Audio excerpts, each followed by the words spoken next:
Ryusoulger episode 13 was another single standalone episode, and another pretty solid one.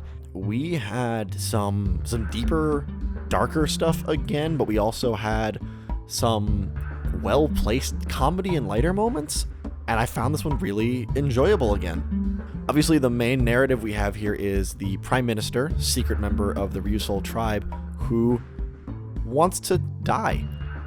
This show is dealing with suicide a lot. And this one was a little different because the other times we've seen people willing to die, it's been for the sake of another. And this one was from a more self-serving reason, I suppose, which is not to insult the feelings of someone in that vein who thinks they have nothing left to live for, because that's obviously an actually very serious thing and can be a very dark place to be. Which is why it's so interesting that this show chose to explore it.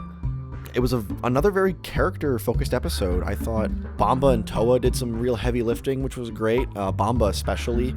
We also have backstory hints about their master, singular master, as opposed to two masters, which is interesting. Will their name be Master Green Black or Master Black Green? I sort of hope so. Really an interestingly emotional episode in that regard.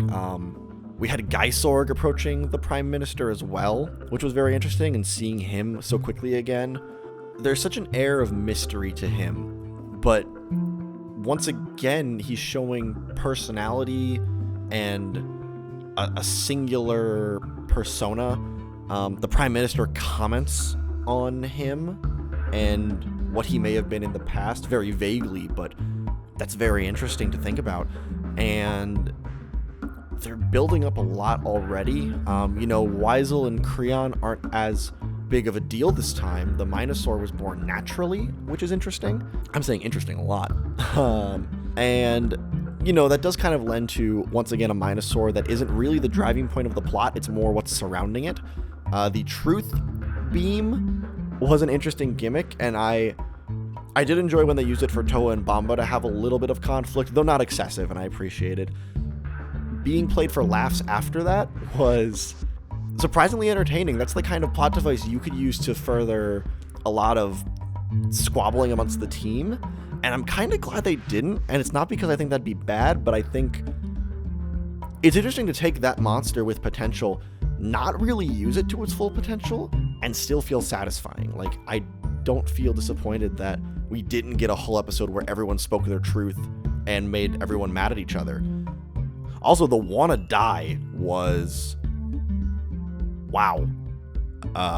Even just an even more blatant and specific way to point out what this episode is about, and that was so crazy. And seeing her go off on her own, I really hope she'll return, because the lesson was interesting, because there is a perspective where her desire to die could be seen as selfish, and I don't necessarily want to comment on whether or not it truly is, because that's such a deep and personal thing that can come from such a complicated emotional state that I don't think it's really fair to say it one way or the other. But I do also think the overarching lesson of having an important responsibility for the benefit of others and throwing it away because of the way it affects you personally, I think there is meat there, and that's still an important broad lesson. It just happened to use a very extreme example, but I found it very effective and interesting. On the flip side, there was a lot of comedy in this episode again, and I did like it.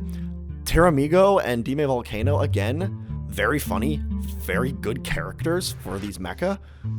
The Asuna-Melto conflict was short, but entertaining and well used. The Asuna clumsiness is something I'm coming to actually really enjoy, because I don't think it takes away from her skill, because for the most part she is a very skilled combatant, pretty much just as skilled as everyone.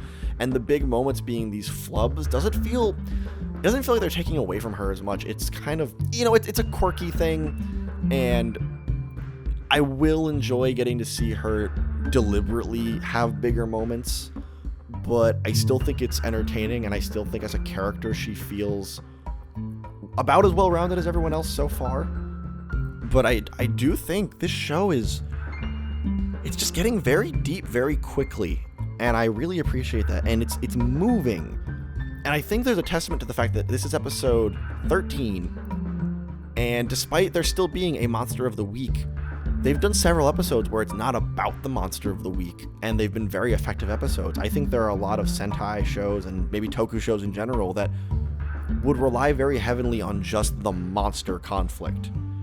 And, you know, it helps that our victim of the week here is also a very strong character and presents big ideas to talk about, and I think that goes hand in hand with making this good.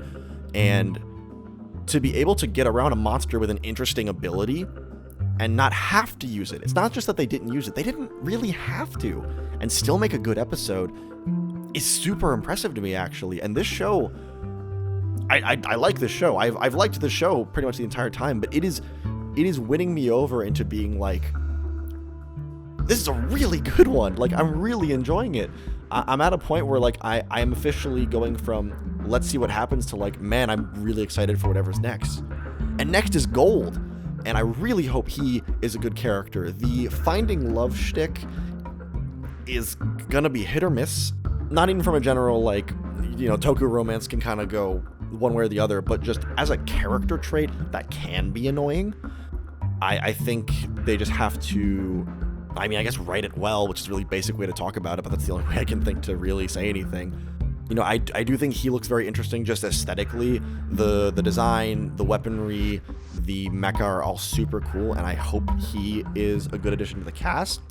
I still don't know if his name is Kanaro or Kanalo, because Overtime went with a C and an L. I'd seen it with a K and an R other times. I don't know if there's an official romanization I don't know about at the time I'm doing this. Maybe when the episode is subbed and I watch it, maybe Overtime will have switched back, or maybe not. I guess we'll have to see. But it's just, with the way the show is moving, every time an episode promises something new, I'm excited now, because they've been using the new stuff well on dramatic and comedic fronts, with solid Toku action mixed in. This is an episode where I'm not necessarily thinking about the action as much, because it's one of those things where it's good, but it wasn't the focus, so... And they're also showing off Dime Volcano as a mecha again, so that's not as big of a deal. But, like, it's still good, you know? They're not bad fight scenes, obviously, so... All in all, just real good. I don't know what else to say about that one. I'm really enjoying it, and I just want to keep going. And we're getting another Druidon general while Weisel's still here, and that really excites me, because I like Weisel a lot. I really hope he survives for a little longer, and having him going at someone who is on his footing, because he can talk down Creon very easily, because Creon, as far as we know now, is weaker than the other ones, so they can threaten him into submission very easily. But this will really put some things into place, and that is gonna be exciting. Hopefully this new villain is interesting in his own way. But yeah, another really good episode for what's turning out to be a really good show so far, and I'm just so happy to be jazzed about Sentai again. And I hope you are too, whether this is something you're watching as a longtime fan or maybe newer to the series. I hope you're enjoying it, because I sure as hell am. And hopefully you can come back when I talk about episode 14 and the debut of our Gold Ranger, our 6th Ranger, and I'm hoping it is just as good as everything's been so far. So until then, thank you so much for listening again, and I will catch you all later.